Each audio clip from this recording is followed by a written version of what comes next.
রবিবারের দিন ভগবানকে রক্তবর্ণের বস্ত্র ধারণ করাতে হয়, মানে লাল বর্ণ। লাল রবিবারের দিন বস্ত্র ধারণ করা, এবং কেশরিয়া। কেশরিয়া মানে যেটাকে নারঙ্গি কালার বলা হয়, কমলা, কমলা রং। রবিবারের দিন লাল এবং কমলা রঙের বস্ত্র ভগবানকে পরানো। সোমবারের দিন ভগবানকে শ্বেতবস্ত্র ধারণ করাতে হয়, সাদা রঙের কাপড়। মঙ্গলবারের দিন ভগবানকে গোলাপি রঙের বস্ত্র ধারণ করাতে হয়। কোন কালার? গোলাপি।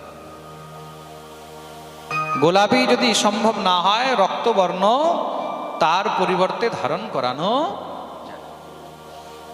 বুধবারে ভগবানকে সবুজ রঙের বস্ত্র, গ্রিন, সবুজ রঙের বস্ত্র ভগবানকে বুধবারে পরানো উচিত। ভালো করে ডিটেলে এই কারণে বলছি, কেন কি এক ভক্তের এই বিষয়ে প্রশ্ন এসেছে আমার কাছে, ডিমান্ড, মহারাজ একটু পাঠে এটা অবশ্য। বৃহস্পতিবারে ভগবানকে পীত রঙের বস্ত্র, মানে হলুদ রং, পীত বস্ত্র ভগবানকে ধারণ করানো উচিত। শুক্রবারে ভগবানকে ক্রিম কালার, সাদার মধ্যে যে ক্রিম কালার হয়, শুক্রবারে ভগবানকে সেই বস্ত্র ধারণ করানো উচিত। ক্রিম কালার না হলে তখন শ্বেত বস্ত্র, সাদা বস্ত্র ধারণ করানো যায়। আর শনিবারে ভগবানকে নীল এবং কালো রঙের বস্ত্র ধারণ করানো উচিত।